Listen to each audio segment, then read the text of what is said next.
Hey folks, welcome back to KEI Fabrication. So one of the things I decided to do as one of the first projects since the decluttering of the garage is put or at least cut out the sheet metal for the other half. I'm slowly fitting the pattern that I used to generate the passenger side, and I'm slowly trimming it to fit the driver's side, and then the hope is to get it cut out of this piece of sheet metal, at least even just roughed in, and then I can start using the bead roller to form it. The biggest thing is getting that chunk of sheet metal roughed into the shape that I need it, and then that's no longer a big piece of material, you know, falling over on things and me tripping over it. So, all right, here we go.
Alright, so I was able to use the template that I used to create the other side to make this side, and I did discover something. When I had mounted the body, the curve on the cowl here wasn't the same as the other side. So regardless of whether it's, you know, exactly like a 39 Chevy is supposed to be, it's kind of irrelevant. The fact that both sides are now equal is better, and it was way out when I first put it on. The body was way inboard, and what ended up, I just added an inch to the body support down below, and it actually came right in perfect, and I was able to bump the cowl around to get this radius to match the other side. So whether it's correct for a 39 Chevy or not, what it is symmetrical from that side to this side. So I'm going to use this to lay out on the sheet metal over here and trim it out, and then I can use the bead roller to start forming it. Well, I got the pattern traced out, and I added the lip around the outside that the tipping die will put the flange so it'll engage into the cowl and give me something to stitch into, and then extend it. I don't know if you remember, if you didn't see it, you can check it out in a previous video, but this side of the cowl was smashed in a lot, and I had to hammer and dolly it out, and there was no material there, so I'm using the firewall patch to extend it back to reach, which is basically 3/4 of an inch. So I've added some generous amount of material to this. Well, sorry folks, my camera died.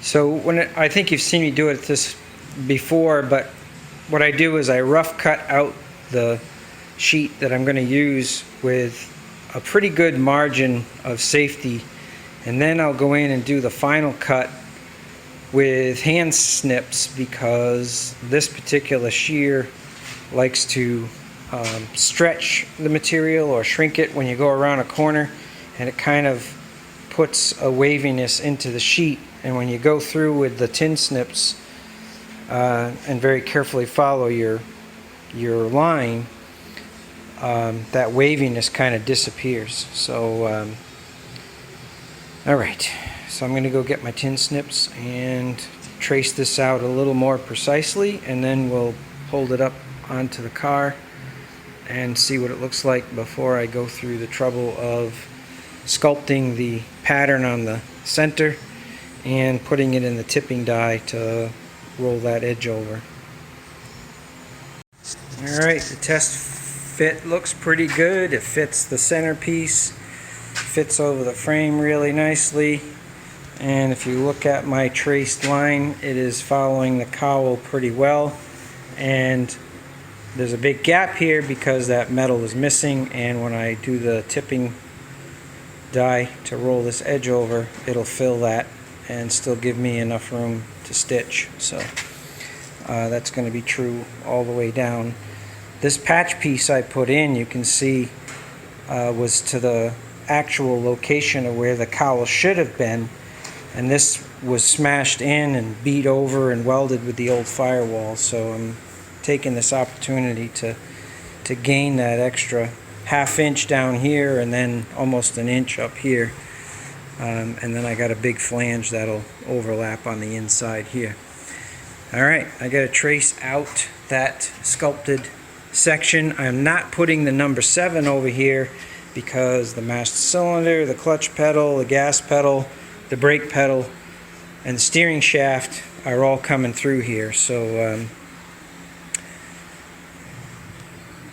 the sculpted will give it some similarity to the right side, the center, and this side, and give it some opportunity to eliminate some of that oil canning that goes on with flat sheets. So, alright, time to lay out the sculpting, and then, why is my phone doing this?